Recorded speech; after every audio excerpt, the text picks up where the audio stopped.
Hey everyone, Dylan here, and in today's video I just want to talk about how I could have learned Japanese or how I could have fully learned it. So I have tried learning Japanese probably twice. Maybe the first time it was a bit hard and I did learn some stuff, but I just kind of, it was difficult, so I kind of just dropped it. Now the second time I really went at it. I studied it for 2 months, and my reasons were to be able to understand Japanese anime, because as you know, I am blind and I cannot. The only way I can listen to anime now is through dubs. So, but there are some Japanese voices that I really like, and it'd be nice to not have to wait for dubs sometimes, or maybe some shows that don't even have a dub.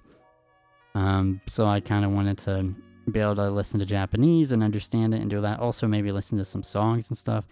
Not very great reasons. I mean, if they're strong enough, they can be good enough, right? But what ended up happening is I did this guy's thing. His name was Ken Cannon. He had this Japanese through anime course that I ended up doing, and it was a subscription to get like this thing, and then I got an add-on which gave me his actual original course or whatever, and so I did it, completed it, and did different things, and I learned a lot. So I basically, the way I kind of learned a lot of Japanese was there was this 300 most common words list for anime, and between his lessons and then his quizzes to quiz me on it, and this list of words, and me doing my own research and also listening, I would the one thing that really helped me was listening to Naruto episodes in Japanese, because that show I watched when I had sight and I know it very, very well.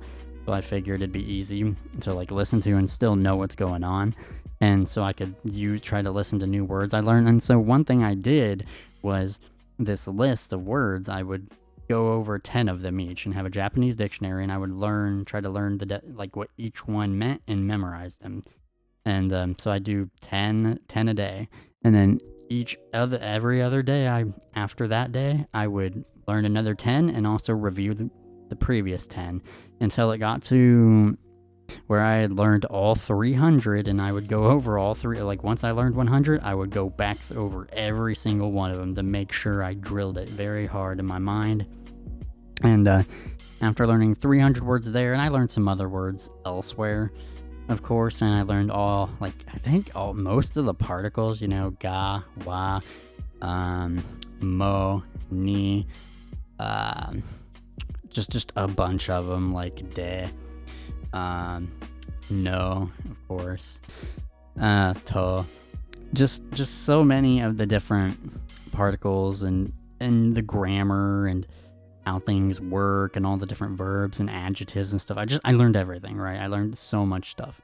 And after a while of doing this, after about 2 months of doing this, right, and learning all the stuff and listening to Naruto over and over in different episodes, I hit a breakthrough. I actually hit a breakthrough where I started to be able to understand what was happening in Naruto, like what they were saying.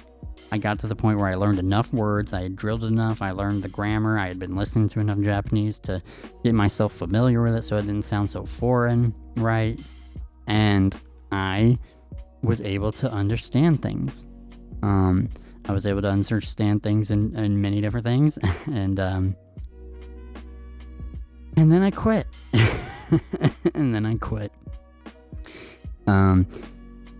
I could see the light at the end of the tunnel, right? I could finally see if I kept doing the things I was doing, I would eventually be able to understand Japanese and speak it and all that. Of course, the thing is, the reason why I quit, even though when I finally realized, yeah, I can do this, I would be able to learn it, I'd be able to understand it.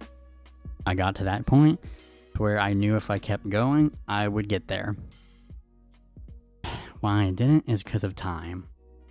I knew it would take me a lot of time and effort, because I'd been grinding for like 2 months to get to that point where it finally clicked. And honestly, I was burnt out. I think I was like studying for like almost all day, every day, like 8 hours a day or something. I was studying a lot, okay?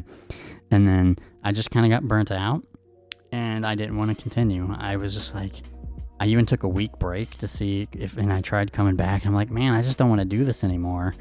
And it really just came down to like, yeah, I could have learned it. I could have eventually got probably to where I could understand Japanese really well. It just probably would have took me, because I was already starting to understand it, right? And so it probably would have taken me another 8-10 months. I don't actually know. It would have taken me a lot of time to just keep at it every day or every other day, like really keep at it. And I just didn't have the willpower to do it anymore. And, my reasons weren't strong enough, basically. They got me as far as they did. And I'm not saying like you're like to watch anime and understand it and is bad or a wrong reason. If you really like want it bad enough, that will be good enough. And it can actually help you learn because, listening to a medium and being entertained and not getting bored while you're trying to learn at the same time is good. So it can be really good for you. So if you're strong enough, if your weeb is strong enough, I guess, then you can still learn it that way. And that's the way I was doing it.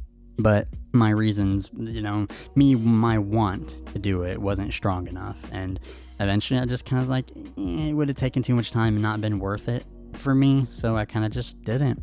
So yeah, that's kind of my story of how I, was learning Japanese and could have, and started to understand it and learn it. And if I would have continued, I would have learned Japanese. But I didn't. So I hope you guys enjoyed that little story. Just wanted to share that with you and talk about it. Yeah, so that's been it for me. Comment below, like, do all that stuff. I don't know. I never really show for that sort of thing. But yeah, thank you guys for watching. And thank you guys for listening, and I will see you in the next video.